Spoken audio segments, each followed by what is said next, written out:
I froze mid-stride as the judge's gavel rattled the mahogany bench, my pencil slipping from my trembling fingers.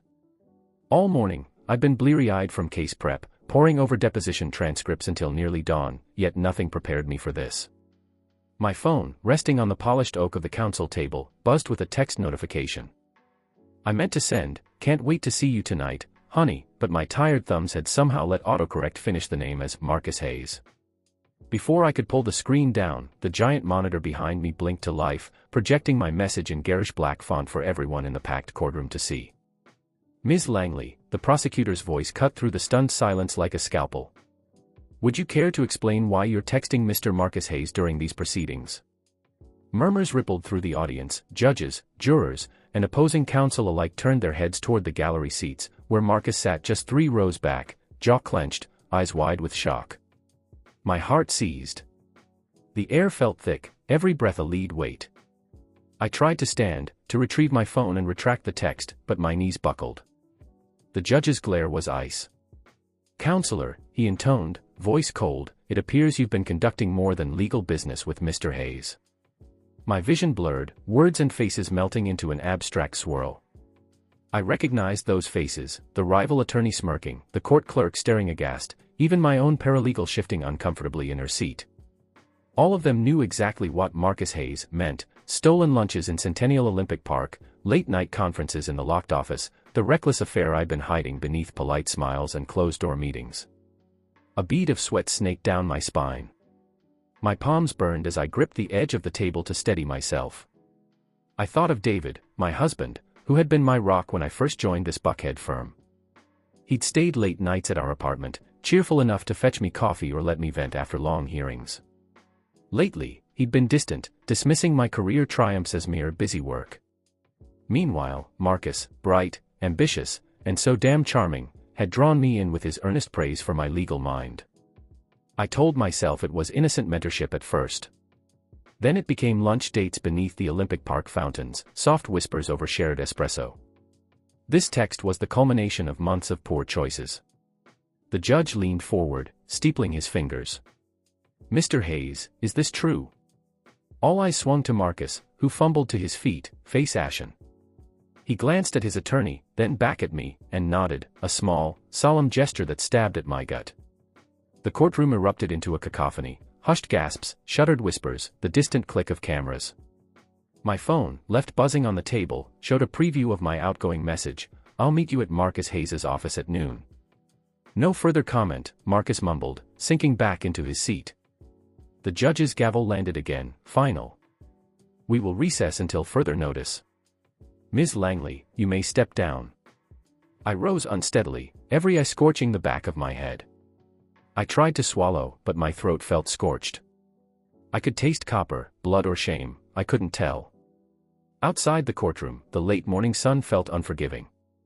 My heels clicked on marble as I was escorted past shocked colleagues and nosy reporters scribbling notes. I caught sight of my reflection in the plate glass doors, my suit jacket rumpled, hair pulled into a frantic bun, eyes rimmed red. I looked like a defendant instead of the accomplished attorney I'd been a heartbeat ago. My phone slipped from my pocket, no doubt messages had already started flooding in, my mother's frantic, "Sarah, what happened?" David's name still unspoken but vibrating with unspoken questions. In the hallway, the firm's managing partner emerged, face schooled in professional pity. "Sarah, we need to talk," he said quietly, voice tight. I nodded numbly, unable to form words. Each step toward his office felt like walking into a funeral of my own making. I had known the risk of entangling my personal and professional life, but I'd convinced myself I could navigate it, keep it all under wraps. Now, with one rogue text, I'd betrayed my husband, betrayed my career, and betrayed the very oath I took as an attorney. The click of the courtroom doors closing behind me echoed like a verdict. I was at the edge of ruin, the sharp pieces of my life scattering in all directions, and there was no turning back. I remember the first time David walked through our Buckhead loft door with a trophy in his hand. Best Short Script, Atlanta Film Festival, eyes shining, breath coming quick from excitement. He was bouncing a manila envelope with his award certificate as if it held our future inside. I had been fresh out of Emory Law, hired as an associate at Whitman and Crowley, and that evening I braced a bottle of champagne between my knees as he recounted every second in vivid detail: the standing ovation, the judge's feedback, people telling him he had a real knack for dialogue. We toasted under the glow of our Edison bulbs, and I felt that familiar rush of pride standing beside him, my victories in the courtroom somehow incomplete without his triumphs beside me. Those early years, our lives felt like a perfect duet. He drafted screenplays on my long mornings off, weaving coffee-fueled dialogue in his notebook as I made my morning rounds at the firm, negotiating settlement terms, crafting opening statements, but always returning home for late-night brainstorming. I'd tuck Harper into bed, then haul my laptop to our worn leather sofa, where he'd be scribbling away, and we'd swap pages, swapping edits and encouragement. My ambition for partnership and his for a writing career felt intertwined. I believed in him as he believed in me, and we both pitched our progress as if building a single future. But as the years rolled by, David's next job never materialized. Festival acceptances turned into rejection slips, and soon his screenplay career stalled. I watched him, head in his hands, as he stared at a blinking cursor for hours. He tried to mask the frustration, but the laughter that once echoed through our apartment dimmed. I, on the other hand, thrived. I moved up to senior associate and was handed increasingly complex cases in Buckhead, high-stakes custody battles, contract disputes, each courtroom victory fueling my ascent. Clients began to recognize my reputation. "She's a tiger," someone once said. "Get Sarah on your side." Our dinner conversations shifted from creative story arcs to logistical catch-ups. While I animatedly recounted cross-examinations, David would nod absently, gaze drifting toward the empty-framed awards on our walls, his own unwon accolades gathering dust. He joined me in our loft's tiny kitchen for my after-work coffee rituals less frequently, preferring the solitude of his study littered with half-finished drafts. I tried to coax him out. "Let's grab a drink downtown," I'd say, but he'd reply, "I need to refine this scene. I'll meet you later." More often than not, the later never came. My heart ached for his return, but I swallowed disappointment, pouring a second cup of dark roast.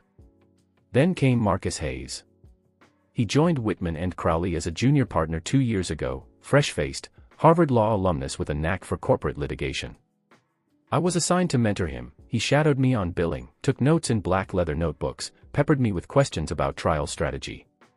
His enthusiasm was infectious. He listened raptly when I dissected case law, and when I taught him to volley objections, I saw that hunger in his eyes that David once had.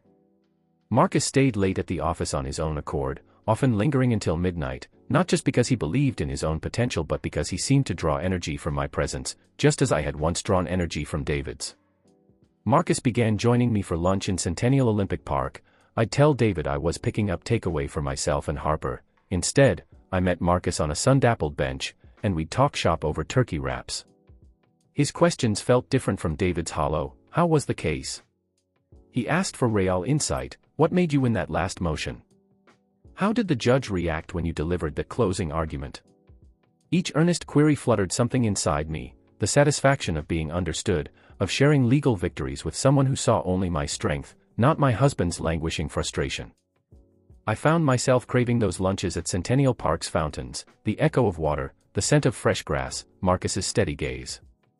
He laughed at my courtroom war stories and encouraged me to take on pro bono cases, insisting I deserved to be a star. Meanwhile, when I returned home, David often greeted me with distracted half-smiles, eyes flicking to his laptop without asking genuine questions. His eyes, once incandescent with hope, seemed dulled by disappointment. Mine, in contrast, brightened whenever I thought of Marcus. Late at night, after Harper fell asleep in the guest room, Marcus and I started meeting in the locked firm conference room. The fluorescent lights hummed overhead as I reviewed deposition transcripts, and he hovered behind me, his presence close enough that I could feel his breath. We'd pore over legal strategy, my hands braced on the table, his hands offering to rest atop mine to guide a gesture. One night, he let his hand linger, brushing my knuckles, and I felt a crack inside me, a rupture between loyalty to my marriage and the intoxicating validation Marcus offered. The stolen moments in that locked office, whispers of, "You're brilliant, Sarah," in the midnight hush, felt like an escape from David's unintentional neglect. Gradually, those stolen lunches and confessions of admiration morphed into something we tried to ignore. I convinced myself it was harmless. "He's just talented and eager," I told myself, "and David needs space to find his own path." I told David I was working late on a high-profile brief. He would nod, barely listening, and retreat to his study. Meanwhile, I texted Marcus from behind closed doors, need you today at 11, oblivious to the gravity of those words. The illicit rush of stolen time with Marcus, his bright laughter echoing across temple grounds, the feel of his hand on my wrist as we shared coffee, became the oxygen that fueled my ambitions, even as it strangled my marriage. And deep down, I knew something fragile was unspooling. Yet each evening I dove into hours of case prep, clung to Marcus's praise during our Hollywood-worthy lunch sprints, convinced myself I could balance both worlds. I was wrong.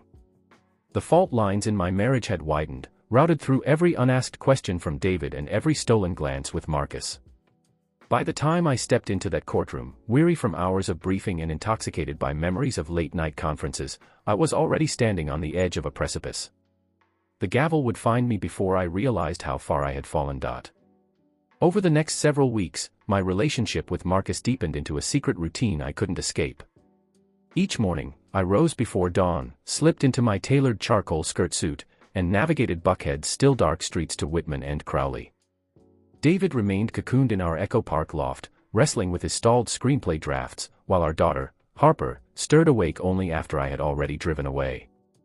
I'd press a quick kiss to her forehead, whispering "be good," and pour myself a coffee I barely tasted, nerves taut as the firm's glass doors slid open. By 9 a.m., I was seated at my desk reviewing deposition transcripts, the hum of fluorescence overhead. My assistant passed me a stack of motions, I scanned them with practiced ease. At 9:20, Marcus arrived, navy suit fresh, crisp white shirt, leather briefcase in hand. He handed me a latte, the foam topped with a tiny heart. "Early," he said, "thought you might need this." My pulse quickened, it felt like an anchor in a world that had started tilting. Marcus would lean in to explain a legal nuance, Judge Marshall responds well to statutory precision, and his proximity, the subtle brush of his hand against mine as we passed documents, became intoxicating. Our clandestine lunches at Centennial Olympic Park began as innocuous check-ins. We'd slip away after morning meetings, ducking into the park through a side gate. The humid Atlanta air smelled of honeysuckle and damp grass. We claimed a bench near the reflecting pool, its water shimmering beneath Cityscope Tower. My takeout salad, romaine, grilled chicken, vinaigrette, felt like a prop as Marcus grilled me on trial strategy, his dark eyes earnest. He'd say, "Your opening statement was flawless," and the praise echoed deeper than any colleague's compliment. I felt a rush of validation I hadn't seen in David's distant half-smile since his second screenplay bombed at Sundance. After a particularly grueling deposition, Marcus guided me to the boardroom, windows tinted to obscure passers-by. The "authorized personnel only" plaque on the mahogany door felt like a promise of privacy. He produced a bottle of Merlot from his briefcase, our secret reward for surviving the corporate grind. We poured 2 glasses, the glasses chill a jolt against my palm. As we traded analysis of contract language, our murmurs blurred into something more intimate. His hand on mine sent a jolt through me, and I realized I was teetering on a precipice between loyalty and desire. One Friday, I told David I'd be late reviewing client contracts. When I told him, his eyes flickered with weariness. "Okay," he murmured, turning back to his laptop. I slipped into the boardroom at midnight. The corridor was silent except for the click of my heels. Inside, Marcus waited under the dim glow of a table lamp. We spread case files across the polished surface, invoices, affidavits, chronology charts. His touch as he nudged a corner of a document sent electricity up my arm. Then he leaned in, whispering, "You're incredible." I felt his breath brush my ear, mint and Merlot, and I closed my eyes, leaning into him until our lips met in a soft, urgent kiss. The tension of the moment felt like a reckoning. The projector's idle hum was our soundtrack as our hands found each other's shadows. I remembered David's applauding eyes when he'd first introduced my cross-examination of a key witness, how he'd told me I was born for the courtroom. Now, in Marcus's embrace, I felt both powerful and unmoored, torn between past devotion and present craving. Our kiss deepened until the taste of Merlot mingled with the iron tang of guilt. In the weeks that followed, my mornings blurred. I arrived at the office bleary-eyed, coffee gone cold as I sorted emails from management about missed deadlines. My assistant, always cheerful, offered concern, "You okay, Sarah? You've been off lately." I forced a smile, attributing it to long hours. But between meetings I scrolled my phone, rereading Marcus's last text, midnight. I would type, "Yes," then erase it, guilt clawing at my fingers, and finally press send. The illicit excitement was enough to push aside the warning bells, the screech of morality overshadowed by longing. At home, David's absence grew more pronounced. He still asked about Harper's day, but his gaze never met mine. His silence carved a gulf I tried to fill with Marcus's affirmations. One Saturday morning, I stumbled in at noon, coffee grounds still on my lapel. David stood in the living room, Harper perched on his hip. He held out a recital program. "You missed her dance," he said quietly, voice taut. The sting of his disappointment knotted my stomach. I whispered apologies, but the ache in his eyes hurt more than any rebuke. That afternoon, I replayed Marcus's last midnight conference in my mind, the way he traced a line from an exhibit label across my palm, fingers lingering as he said, "Your brilliance is unmatched." I had leaned into him, allowing myself to believe his promises.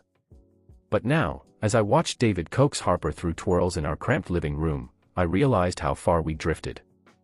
I excused myself, need to prepare for the Monday hearing, and retreated to my home office, shedding my inhibitions like a suit.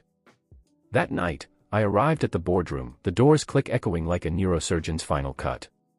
Marcus stood in the center, laptop open, case schedules laid flat. He pinned me with a look that held both adoration and desperation. "I've been thinking about you nonstop," he said, voice hushed. The overhead lights glanced off his wristwatch, 1:02 a.m. I stepped closer, entranced. We began reviewing legal updates, statutory amendments, precedent cases, but the lines between professional urgency and personal hunger blurred until we were no longer reading a single line, but tracing the curves of each other's faces with timid fingertips.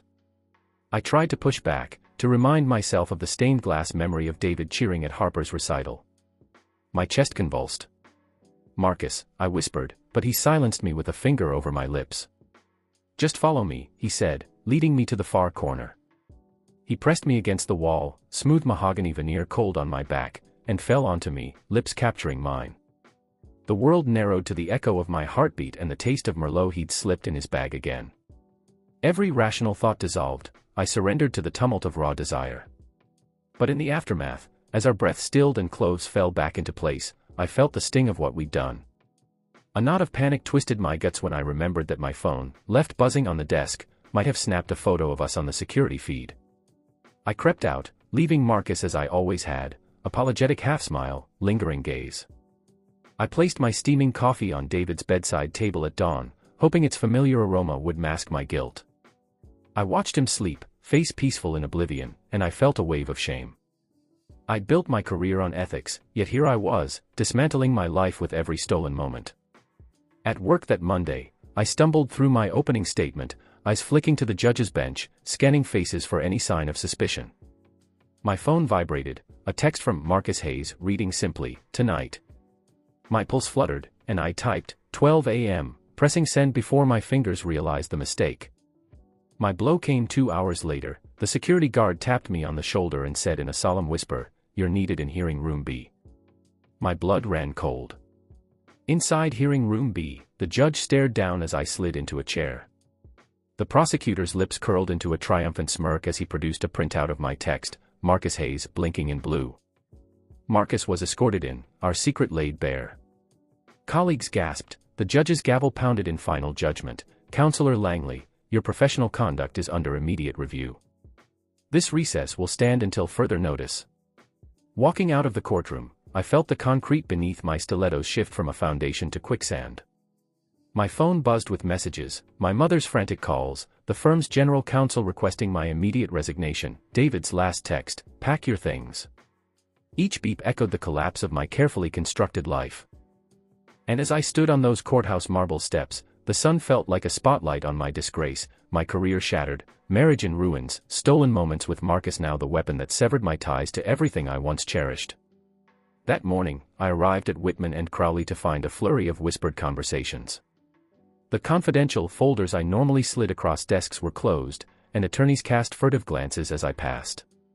My phone buzzed, a text from David, hours after my rogue message. "I know everything. I'll meet you at home." My chest tightened. By 9 a.m., I stood before Marcus in the locked boardroom, arms crossed, pale with betrayal. The oak door clicked behind me. He looked at my face, guilt and panic in his eyes. "Sarah, I never meant," he began, but I cut him off. You didn't just expose me, you destroyed my career. His hand trembled as he reached for mine. I tried to stop it. I thought we could fix this. I jerked away. Fix it? Fix my marriage? My daughter's pride. The word love hovered in the stale air between us as guilt crashed over him. He lowered his eyes. I'm sorry, he whispered, but the apology landed like ash. I left the boardroom, professionalism stripped from me. Colleagues formed a corridor, sympathetic nods mingled with judgmental stares. The managing partner met me outside his office, voice measured. Sarah, come in. Inside, diplomas and firm awards glared from the walls. He slid a resignation letter across the desk. Given the ethical breach and public scandal, we have no choice. Sign here. My pen hovered, the paper glossy with Whitman and Crowley letterhead. I felt his gaze, equal parts pity and disappointment. I laid the pen down, words lodged in my throat, and left without a backward glance. Later that afternoon, I arrived home to find David on the couch, Harper curled against him. He looked ashen, clutching my phone. Your text, he said, voice hollow. I saw it before the firm did. Harper looked up, confusion in her eyes. I knelt to gather her into my arms. David's expression hardened. You humiliated me in court, he said, tone breaking. You humiliated us. I tried to explain, it was an accident, a ghost in my phone, but he shook his head. I can't do this anymore. His words were final. With the sound of David's footsteps receding into our bedroom, I felt the weight of loss settle around me, my job, my marriage, my carefully built reputation. Harper clung to me, small and bewildered. I held her tighter, tasting salt on her cheek. I whispered, Mommy's here, though the words felt hollow. Outside, the sun dipped toward Buckhead's skyline, indifferent to my ruin. That evening, I walked to the courthouse steps where I'd once risen triumphant. The marble was cool beneath my heels. I stared at the imposing columns, symbols of law and order that had turned on me. I breathed in the humid Atlanta air, tasting regret and resolve. My career lay in fragments, and the echoes of Marcus Hayes still haunted my mind. But as I looked down at Harper's trusting face, I vowed to rebuild, for her sake, and to reclaim the integrity I had so carelessly traded. Weeks later, I stood on the courthouse steps as the late afternoon sun cast long shadows across the marble. My firm credentials were gone, my marriage dissolved, and I held Harper's hand, sheltering her from the curious stares. David had moved into our loft, taking custody of her on weekdays. I rented a small studio in Midtown, its narrow windows overlooking a dusty street. Nothing of my old life remained, my office was emptied, my parking pass deactivated, my name erased from conference rosters. That first week of freedom felt like drowning. I scrolled through job listings for firms across Georgia, but every application ended with a polite rejection. We are no longer considering your candidacy. The firm had circulated word of my ethical breach, and references evaporated. My phone buzzed with a notification, an email from the state bar, your license is under review due to professional misconduct. My chest constricted as I clicked read. They scheduled a hearing in 2 months. Fear turned to fury. I dumped my coffee on the kitchen counter, Starbucks ground sliding into the sink, and leaned against the cold tile, resolve hardening in my bones. That evening, on a threadbare couch, I drafted a blog post titled, Beneath the Gavel, Lessons in Humiliation and Hope. I spilled everything, my pride, my affair, David's heartbreak, the gavel's finality. At midnight, I clicked publish. By morning, legal forums and social media exploded. Readers praised my candor, finally, a lawyer who owns her mistakes, truth served with humble pie. A nonprofit legal clinic, Advocates for Atlanta's Underserved, reached out, we need attorneys willing to fight for people without resources. I called their number, heart-pounding. Their director, Elena Morales, said, come by tomorrow. We can't wait to have you. At Advocates, I found a battered desk in a converted church basement. Case files were stacked haphazardly, eviction notices, pro bono petitions, immigration appeals. A tiny plaque read, Justice for All. I began representing tenants facing wrongful evictions, drafting motions for survivors of domestic violence, guiding immigrant families through complex paperwork. The work was grueling, no billable hours, no fancy suits, but each "thank you" from a relieved client built me back up. I felt my legal mind sharpen again, purpose replacing the ache of my downfall. Months later, my bar hearing concluded with a reprimand and a 1-year suspension, conditional on continuing pro bono service. I accepted the terms with a nod. Back on the courthouse steps, not as a litigator but as an advocate for those who couldn't afford counsel, I felt something I hadn't in ages: belonging. Harper sat beside me, coloring in her notebook, oblivious to the world I'd lost. I slipped an arm around her shoulders and looked to the horizon. My career had crumbled, my marriage was over, but I had reclaimed my integrity and found a new purpose beneath the same gavel that once condemned me. I rose and walked through the courthouse doors again, this time, not as a defendant of my errors, but as a champion for those whose voices had never been heard.